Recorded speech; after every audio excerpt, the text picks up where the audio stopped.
the NHL playoffs don't seem to disappoint. And I would say that the first round has definitely lived up to the hype. Loads of overtimes. And I would say that for the most part, we have seen the teams that you would mostly expect advance. Now, keep in mind, as I'm recording this, the Montreal-Toronto series has not been completed yet.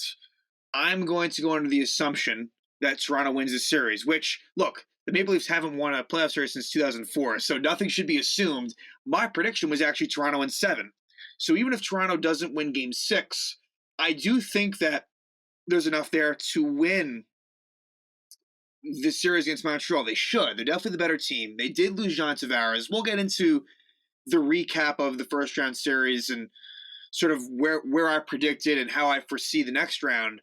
But yeah, if Montreal beats Toronto in that series, that might deserve another episode on its own. So we're going to assume that the Maple Leafs win that series. But with that all being said, for the most part, things went mostly as expected. And the things that maybe didn't go as expected, I don't see them having long-term ramifications. Like, I don't believe that any legitimate cup contender got knocked off. So let's start it off with the East. And the Islanders versus the Penguins, that was the series out of each one that I was simply most torn on. I was. And my prediction was the Penguins in 7. And if you had asked me who I felt was going to make it out of the East during the heart of that season that we just saw, I said the Islanders. And that the only team that could have maybe given them some trouble would have been the Bruins. I just don't. I think what happened was, I guess maybe there was buying into a little bit of the fact that, the Islanders hadn't really been playing well post-deadline. But here's the thing. What I really didn't account for was just how bad Tristan Jarry was. It's kind of as simple as that. If you were to switch Ilya Sorokin for Tristan Jarry, I think Pittsburgh wins that series. I mean, I don't want to say handily, but Jarry was absolutely awful. Give the Islanders credit for finding a way to win that in 6. And that series, the Penguins basically had the lead for most of it. In the first game, I think that's the game the Penguins would have liked to have had back. They just could not get that 2-goal lead in that game. They had a lead going to the third, blew it, and actually tied it up late, Pittsburgh. But then Kyle Palmieri, who had not done much, the trade acquisition from the Devils, scores the overtime winner in Game 1. And Jarry was getting beat high glove the entire time. Pittsburgh responds with a win in Game 2. So Sorokin was actually net for the Islanders in Game 1. They then go, Trotz decides to go to Varlamov in Game 2. And Varlamov was the clear number 1 this year. But I felt like since Sorokin had won Game 1, he deserved to get that Game 2 start. He didn't. Penguins ended up winning that Game 2-1. It was a weak goal by Varlamov to start it off. I believe it was Brian Rust who scored for Pittsburgh. But Varlamov, it wasn't necessarily his fault because Pittsburgh was the better team, no doubt about it. Varlamov plays Game 3, and that was the game where he ends up giving up 6 goals. It's a wild game, probably the most wild of the 6 in that series. And Pittsburgh, in a back-and-forth affair, win it and, kind of get that home ice back. The Islanders do what they do, and I expected them to win Game 4. I expected the Islanders to win Game 4. Where the series was lost for Pittsburgh was Game 5. Pittsburgh absolutely dominated the Islanders the entire game. And a couple of mistakes in the Islanders' pounce. And in the third, Eberle scores on a bad turnover by Dumoulin. And so it's 2-2, and eventually goes to double overtime, and Tristan Jarry just gives the puck to Josh Bailey. And it was a play where Evgeny Malkin, at the point in the offensive zone, lets the puck go by him. And so I put partial blame on Malkin for putting Jarry in a tough spot, but still, really bad turnover to Josh Bailey, who then goes no alone, and Jarry was all jittery, and Bailey scores. So total fuck-up by Tristan Jarry.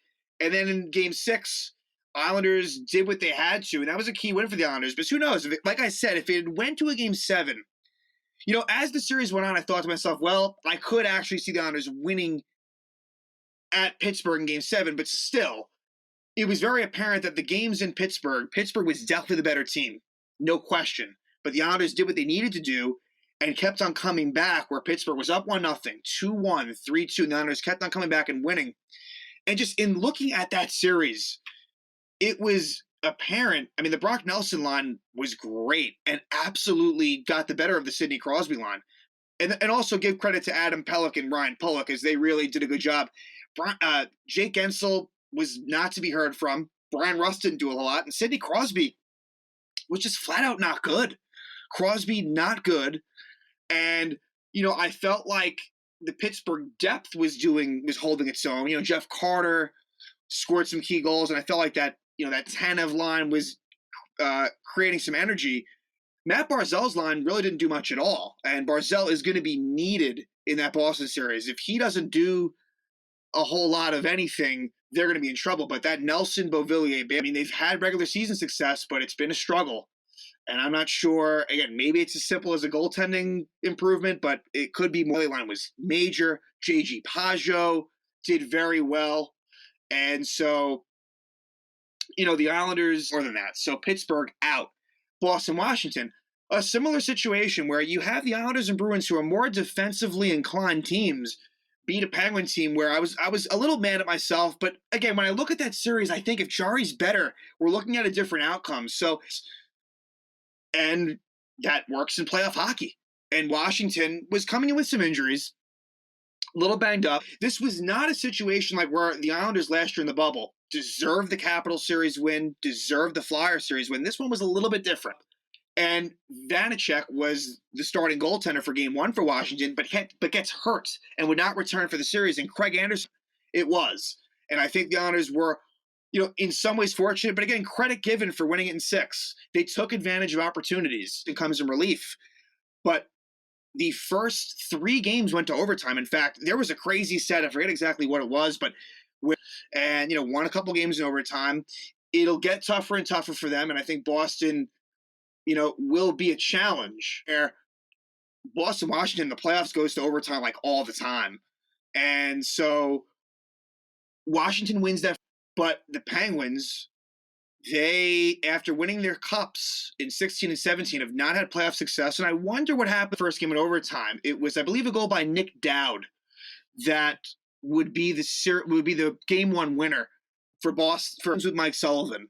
I think it's up for debate as far as whether he returns to Pittsburgh, because that core, I don't know, or Washington. And Craig Anderson did pretty well in relief. Now, at this point, Ilya Samsonov was not ready to return yet for Washington. So he would eventually come in to replace Anderson in the series. But Washington wins Game 1, and then Game 2 was close, and Boston was down late. Anderson in net for Washington, and Taylor Hall, who was a really bad acquisition. We'll see what comes of Taylor Hall for the rest of the playoffs, but gets a very key tying goal with about 3-4 minutes left in Game 2, and then Brad Marchand gets the OT winner early in Game 2. I think it was like a record for Boston Bruin playoff overtime goal. It was like within 40 seconds, Marchand wins it, 1-1.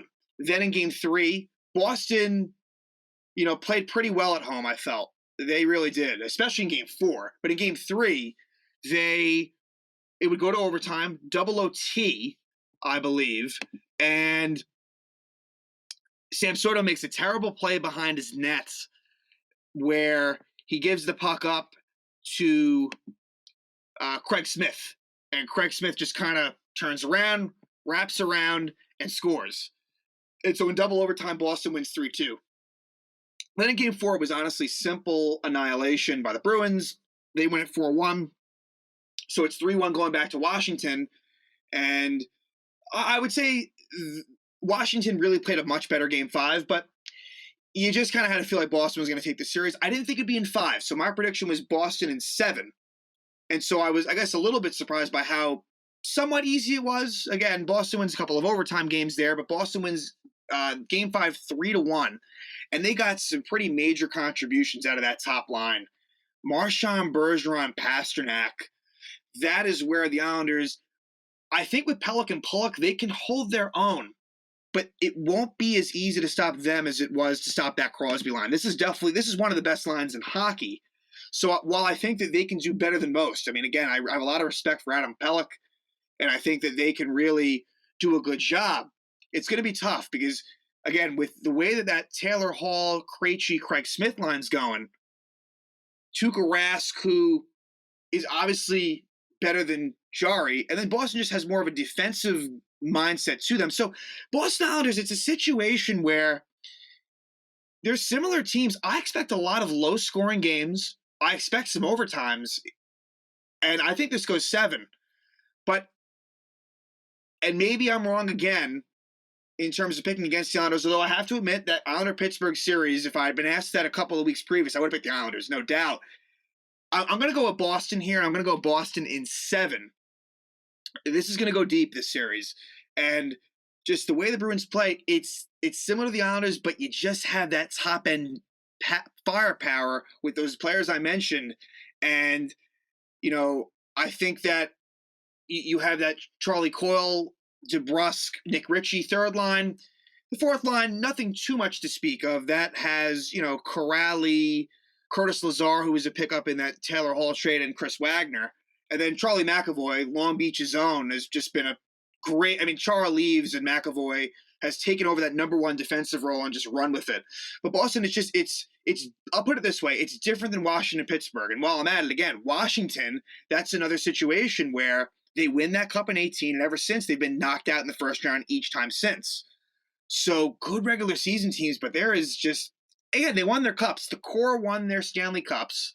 But Washington Pittsburgh is not a team you fear come playoff time. And so it makes sense that it's Islanders versus the Bruins in this situation, given the teams in it, given that, Carolina, is not in this division. And now Boston kind of takes that Carolina spot. It makes sense. And I think this is going to be a really tight, good series. And Sorokin, I think, will certainly be a net start. Would I be surprised if Varlamov comes in at some point? No. But this is going to be Sorokin's job for now. But I think that it'll get tougher and tougher for the Islanders. Would I be shocked if they beat Boston? No. I would not be shocked if they beat Boston. But each round through, it'll definitely get a little bit tougher. And I think Pittsburgh to Boston, it's a different animal. And I don't think you're going to see the egregious mistakes.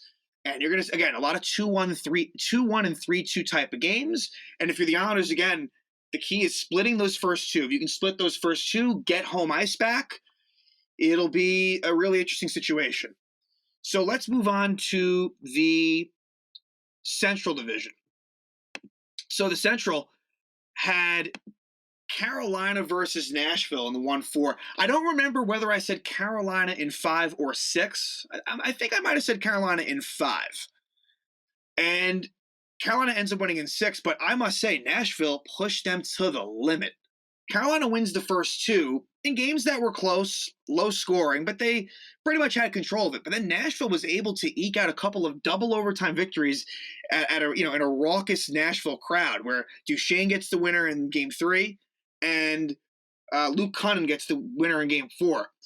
And then in Game 5 was a real pivotal moment where Nashville has a lead in the third.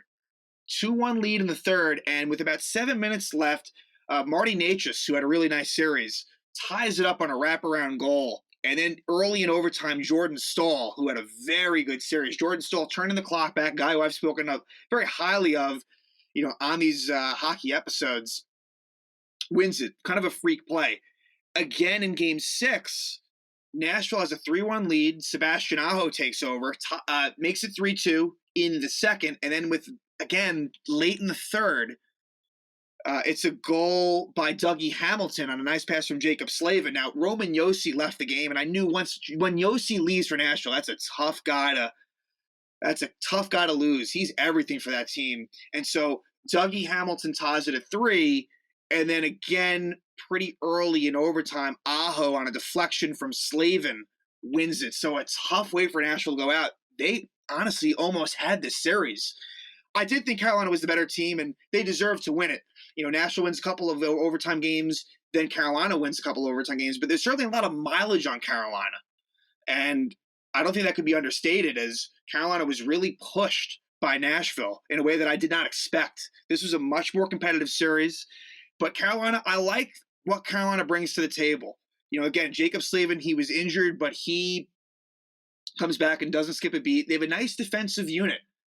Where you have a little bit of offense with Dougie Hamilton. There's also Brett Pesce, who I like Brady Shea, who I still think that Brady Shea being traded to the Rangers for a first round pick was, with his contract, was pure robbery. But Shea is eating up a lot of minutes for Carolina. And, again, players like Aho, Jordan Stahl has been great. Natchez, Brock McGinn, I could go on and on. It's a very solid Carolina team with Alex Nedeljkovic being a stabilizing force in the net for Carolina. So this is a team I like. But I was surprised just how close this series was. And I think if you're a Nashville fan, it hurts just to lose the way they did in those last two. I was kind of hoping for a game 7, but it wasn't meant to be. So Carolina moves on, and they will face Tampa. So I predicted Tampa in 6. It went Tampa in 6. And that's simply a matter of the Lightning. They won the Cup last year, and the Panthers, they have not won a playoff series since 1996. And I kind of feel bad for them because you're facing the Lightning, who got Kucherov and Stamkos back. So this was not going to be easy. So it's a little bit of both. It's a little bit of the Panthers not winning again, but it's also a really tough opponent. So Tampa, they were also pushed. I think what hurt Florida is they probably should have went to Spencer Knight, the goaltender, a little bit sooner than they did. The combination of Bobrovsky, who they signed to a huge contract, and that's just a mess, and Chris Driedger just did not really go so well. But Tampa's, they're a really good team, and Game 1 was honestly one of the best games of the first round, and Tampa won it late with about a minute plus to go. Braden Point, who is a great player performer and just awesome in general, he wins it for Tampa. And then in Game 2, Tampa Bay beats the Florida Panthers. I believe in this one, 3-1. 3-1 in Game 2. So then, right, in Florida. So they win the first 2 in Florida. And then give Florida credit. They bounced back and win a pretty wild game where they came back. They were down 5-3 going into the third, tied up late on a goal by Forsling, and then Lomberg wins it in overtime. So Florida stays alive, and they're down 2-1. Then in Game 4 is where Tampa really takes it to Florida. There was a lot of physicality, some dirty play on both sides, but Tampa just destroys them 6-2. And then in Game 5, they go to Spencer Knight, who leads Florida to a 4-1 win. So again, Florida, staying alive, and credit deserved for that. But then Tampa just takes care of them in Game 6. They win 4-0. They were in control. They were the better team. And it's a stacked unit. I mean, between Vasilevsky and net, you have, you have guys like Hedman and McDonough and Sergachev on the back end, and then all the stars, all the forward stars that they have, they're tough, really tough. So when I look at this Carolina-Tampa series, this is one here where this is what was expected. This is what everyone wanted, and everyone's getting it. An old Southeast divisional matchup with Carolina and Tampa, Hurricanes versus Lightning. And I think for this one, I'm going to go Lightning in 6, which I think this is going to be a series where it's pretty much split down the middle. I think you're going to have a lot of people saying, someone in 7. I'm going to go Tampa in 6. And would I have necessarily said that if I had made these predictions before the playoffs began? Would I have said Tampa in 6? Probably not. But based on what I saw in the Carolina-Nashville series and Florida-Tampa, that's what I'm going with. So maybe I'm placing too much weight on the series I just saw. Maybe a little recency bias on my part, but I got to go with Tampa.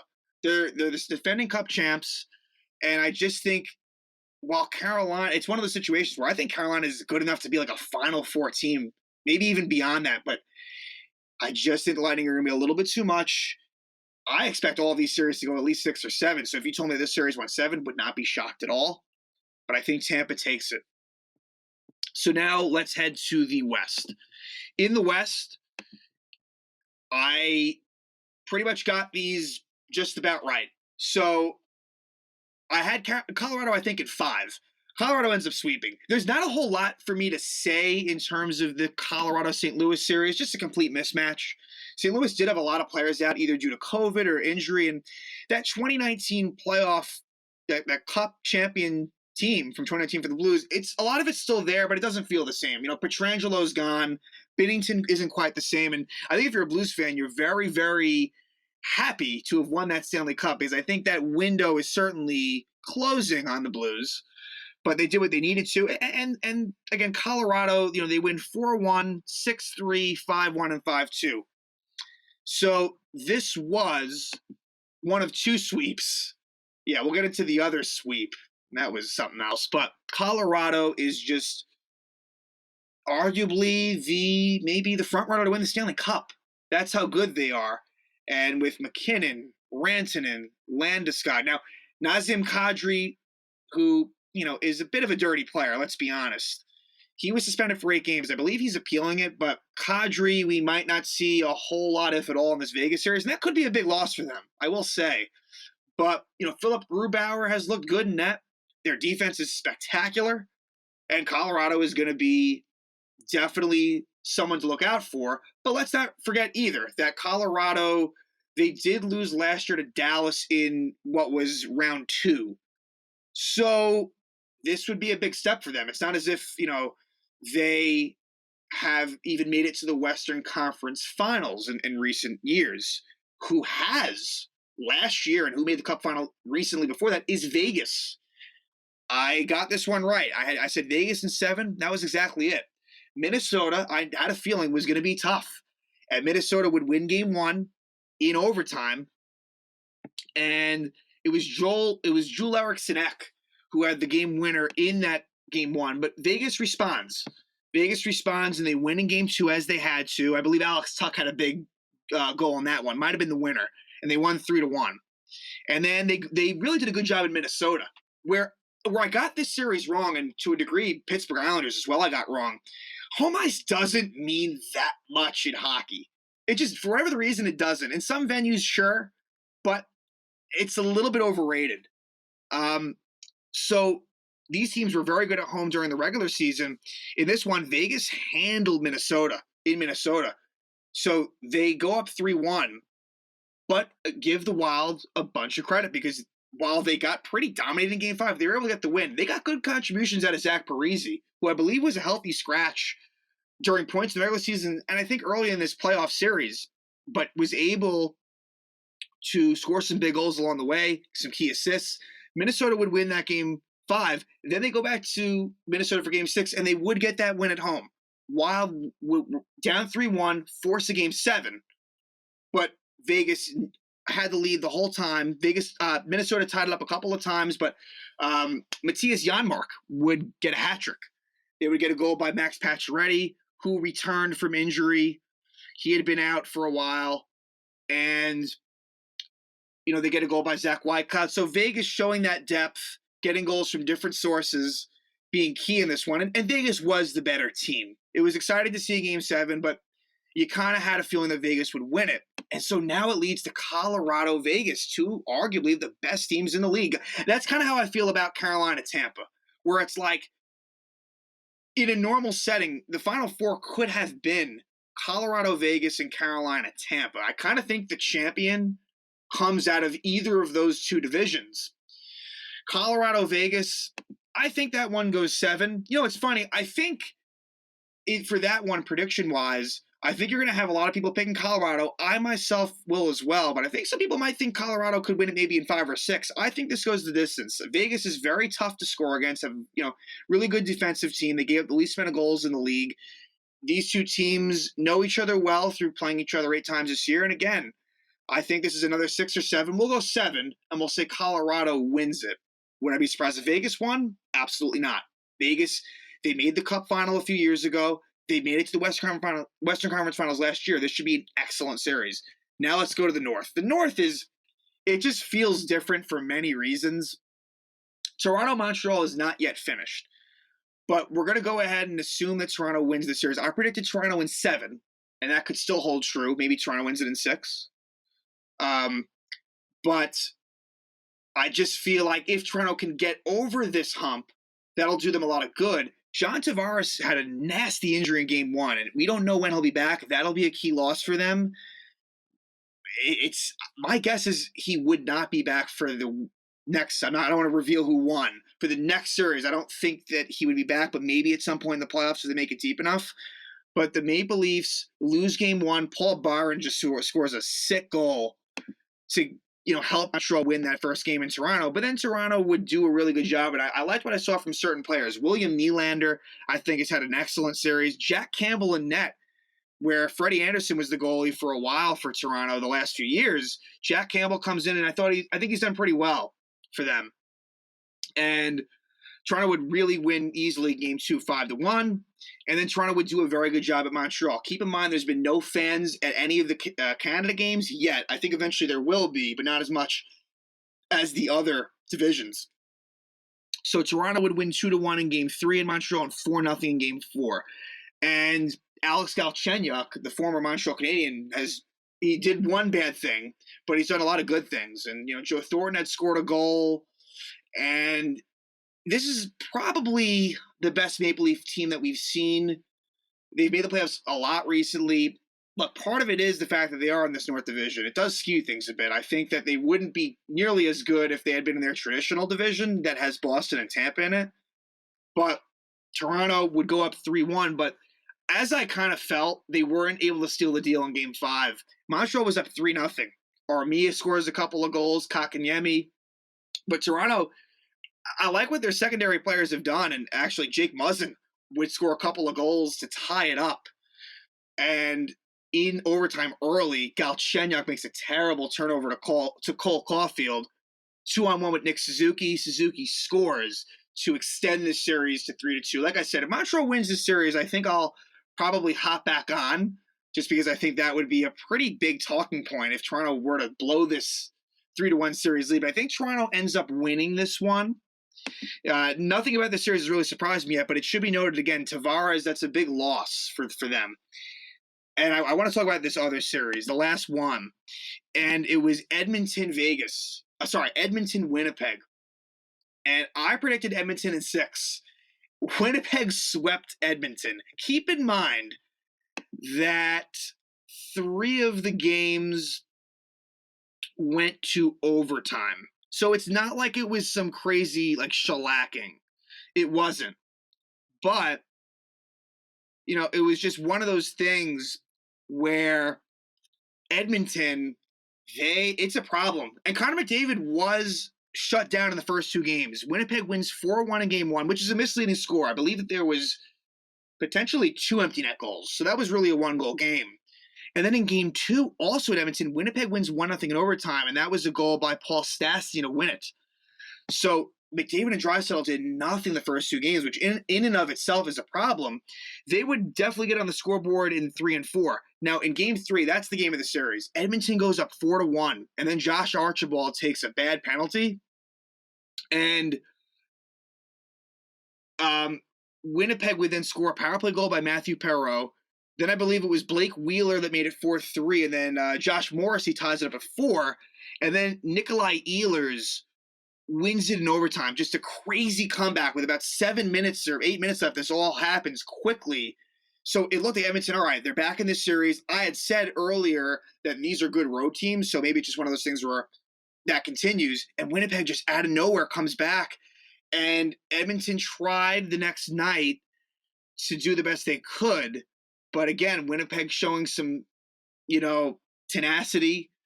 And Mark Scheifele, I think, scored a couple of goals in this one. And I think in triple overtime, the only triple overtime game of the playoffs to my recollection, Kyle Connor wins it in triple overtime. So just a crazy series all around. A lot of talk about McDavid.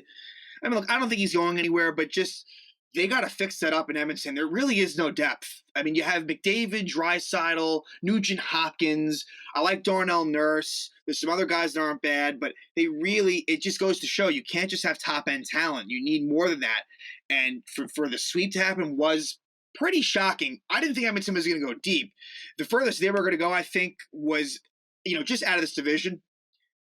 So if we assume that it's Toronto-Winnipeg, I think that Toronto just winning a series will do a lot of good for them, and I'll go Toronto in 6. I think Toronto beats Winnipeg in 6. And yeah, so it may not go this way, but I think this round's going to be excellent just because that's the whole buildup of the whole season. It's been strictly divisional play, and this is it. After this series, the playoffs shifts completely to a reseed. So a lot on the line, a lot of animosity, and so to quickly kind of look at what you'd see after that second round, like I said, it's a reseed, but it's kind of easy to figure out. It's very dependent on the North. If Toronto comes out of the North, then what it will be is Colorado Vegas winner against the Islander Bruin winner, and then Toronto versus the Carolina Tampa winner. If somehow Winnipeg won, then it would be Colorado Vegas versus Winnipeg, and then Islanders Bruins versus the winner of Carolina Tampa Bay. So we'll see how things go. Again, I'm really excited for this upcoming round. I think it's, again, some of these matchups are great. I mean, two or three of them are awesome. So we'll see what's in store. And yeah, nothing like the NHL Stanley Cup playoffs.